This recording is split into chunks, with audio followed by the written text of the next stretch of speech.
안녕하세요. 행복한 기다림 미TV입니다. 오늘은 배아이식을 하는 다양한 방법들에 대해 설명해 드리려고 합니다. 배아이식은 기본적으로 신선주기와 냉동주기에 정해진 날에 하게 됩니다.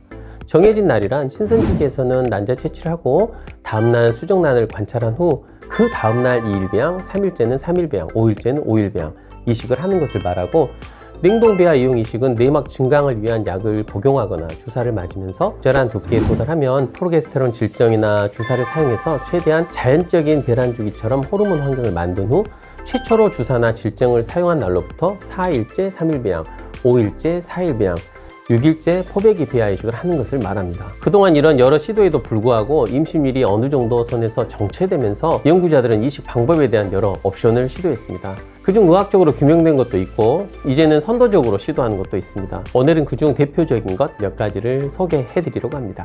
이 방법은 3일 배양 배아를 하나 이식하고 이틀 후 5일 배양 배아를 다시 이식하는 것입니다. 여러 번 실패한 분들 중 비교적 난소 기능이 좋아서 5일 배양 배아까지 만들어낼 수 있는 분들이 대상이 됩니다.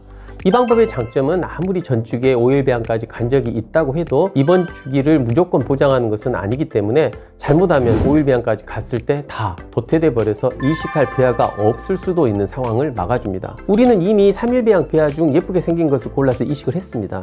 그러니까 주기가 취소된 것은 전혀 아니고 5일 배양 배아까지 이식만 된다면 확률은 아무래도 더 올라가는 것이고, 3일 배양 배아보다 5일 배양 배아까지 도달한 경우 이 배아가 자궁 내강에서 하루 이틀만 생존하면 바로 착상이 일어날 수 있기 때문에 성공률도 올라가게 된다는 논리입니다. 지금 나오고 있는 표를 보시면 2021년 연구로 순차적으로 3일 배양 배아와 포배기 배아를 이식한 군과 3일 배양 배아만 한 번 이식한 군에서 10개의 연구를 메타 분석한 결과 임상 임신율, 정상 출산율에서 통계적으로 유의하게 전자가 더 좋은 결과를 보였다고 보고했습니다. 5일 배양 배아 이식과 비교 시는 통계적으로 유의미한 결과는 없었습니다. 결론은 여러 번 실패한 군에서 5일 배양은 해보고 싶은데 잘못해서 주기 취소가 될 수 있는 상황이라면 3일째 일단 배아 하나를 넣고 추가 배양을 해서 가면 감사한 일이고, 안 돼도 주기가 취소되지는 않도록 하고 싶을 때 이 방법을 추천해 드립니다. 이 개념은 새로 생각해 볼 수 있는 것으로 아직 논문이나 연구는 되어 있지 않습니다. 냉동 배아 이식할 때 프로게스테론 질정을 넣기 시작한 날로부터 4일째 3일 배양 배아를 하나 넣고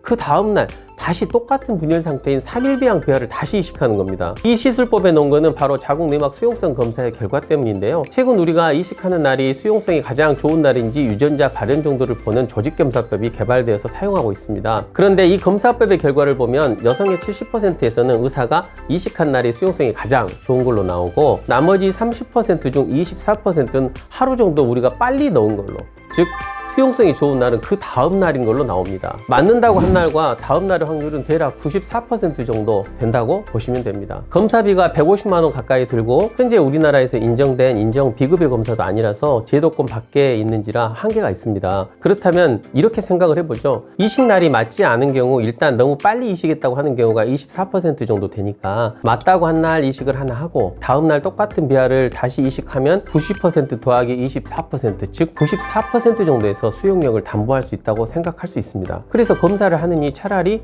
동일 배아를 냉동해서 녹일 때 하루 간격으로 녹여서 이틀 연속 이식을 하면 대부분의 수용력이 있는 상황에서 배아를 이식하게 된다는 겁니다. 물론 아직 대규모 연구가 진행되어 어떤 결론이 나지 않은 것이라 조심스럽긴 한데, 이 방법도 비용에 대한 부담이 있고 여러 번 실패한 분들 중 내막 상태도 좋고 배아가 5일까지 잘 가는 경우에는 시도해 볼 수 있다고 생각합니다. 이 방법은 배란일로부터 7일째 3일 배양 배아와 5일 배양 배아를 같이 이식하는 것입니다.